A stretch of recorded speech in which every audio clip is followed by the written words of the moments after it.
All right, so more Xbox games are reportedly going multi-platform. A new report suggests that many of the Xbox games are planned to go multi-platform as third-party publisher are losing faith in Microsoft hardware.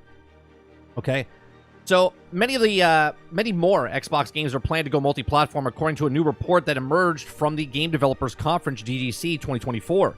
Now, Microsoft's ongoing multi-platform push is understood is conceding with some third-party publishers losing faith in the Xbox ecosystem.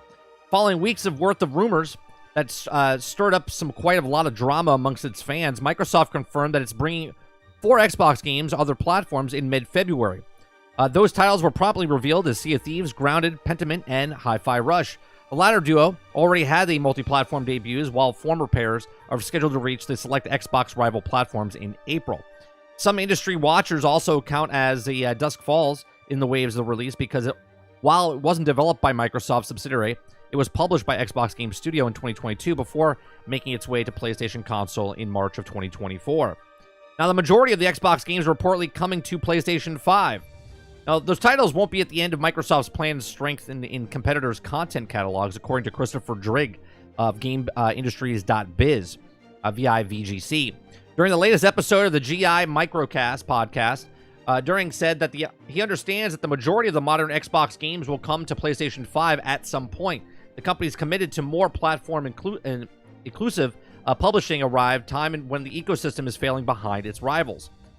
Dring said Microsoft appears to particularly struggling on the old content, having characterized Xbox sales as flattening in Europe, citing 2 publishers who chimed in on the matter during GDC 2024. Now, some third parties are now understood to becoming disillusioned with the entirety of the Xbox ecosystem as a result of the ongoing struggles to grow its install base. Looking to illustrate the point that Drigg recalled the GDC conversation with a major company who released a big game in Xbox in 2023, stating that a representative bluntly said, "I don't even know why we bothered supporting it," in reference to Microsoft's console. In a rare official update offered during the Best International Games Festival in June of 2023, Microsoft revealed that both the PlayStation 5 and the Switch have been outselling the Xbox Series X/S 2-1. Okay? So, it also says, while in early February, reports that many Xbox games going multi-platform only turned out to particularly or partially true, Microsoft's gaming CEO Phil Spencer already hinted that more are on the way during the subsequent episode of the official Xbox podcast. The executive noted that platform exclusives are gradually eroding, pointing to the fact that many of today's most successful games like Fortnite are available essentially every device that can run them. Now, both that statement and the context in which it was made alluded to Microsoft planning to go along with the trend instead of fighting it, especially from the position that it is in. The conglomerate has long stopped mincing words, and the current situation have flatlined, proclaimed that Xbox lost the console wars during the 2023 illegal battle in FTC over the fate of the concluded Activision Blizzard acquisition. So here's my question to you, right? If you're watching this live or in the comments section down below after the fact, right? Epic, the reason it's successful, right? I know Epic doesn't make any hardware, right? They just make the game, and it's on all platforms.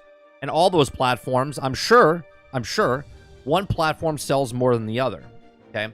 Now, obviously, that peak point, let's say on PlayStation, let's just say 25 million people play it there. Let's say on Nintendo Switch, 20 million play there. But on Xbox, only 10 million play there.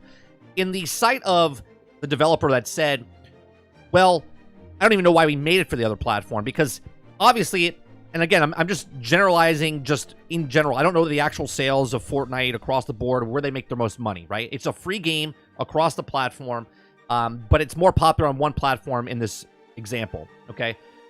Would it be worth the developer saying, I don't even know why we make it for the other platform, it's the lowest number, but that's still more money that you're making, right? So in this scenario, I think it's kind of weird. Now let's go back to Microsoft. Because Microsoft is now going into the cloud, it's going to Game Pass, and they have less sales. They only have, I think, 25 million sales for Xbox Series S and X. Okay, a lot of people have been playing the games on PC. We know that it's a 40% I think it's 40%, or is it 60%? I forget what it was. Most people play Game Pass on PC. So a developer saying, I don't even know why we make the game for Microsoft because it doesn't really sell that well, but it still made sales. Now, maybe, it all depends on what developer it is. We don't know that developer, okay? That maybe the cost that went into making that port for Xbox just cost way too much money and they didn't make the money back. Perhaps, okay?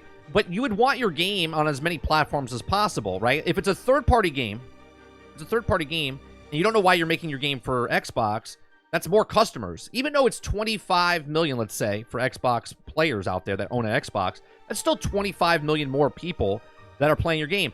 Do you think that the percentage that you got from Xbox, even if it was a lower one, that if you got rid of Xbox completely, that the PlayStation version would have sold that percentage over there? I mean, it didn't, right? It didn't sell it for Nintendo. Your number is your number, right? So if there's 54 million PlayStation owners out there, but only 5% bought it on PlayStation, and 5% of 155 million of Switches have your game on Switch, and then only 5%. 5%'s 5%, right? Maybe it's 3%, maybe it's 1%, but that's still money that's coming to your overall studio. Now, what does this mean for Xbox? We talked about this months ago, right? I don't think it's a big deal that Microsoft is taking certain games and bringing them over to the third-party consoles. That's just more money in their pockets, right? As gamers, we look at this and say, it's good for us because there's more games in more places. As a developer, you're like, well, why am I making the game for Xbox? Because they have the Series X, the S, whatever else is coming down the pipeline. We got to make it for the PC, you know, for Windows. Why am I making it for this? Is it worth it? Because there's not a lot of people buying it. But overall, if you're a third-party publisher or third-party developer, you want your game in as many places as possible for the potential of making the most money. Now, from the developer, from the actual Microsoft point of view, they want their games in many places as possible. Just like Epic. Yes, Microsoft makes the hardware. Epic doesn't make the hardware. But Epic wants their thing on as many platforms as possible.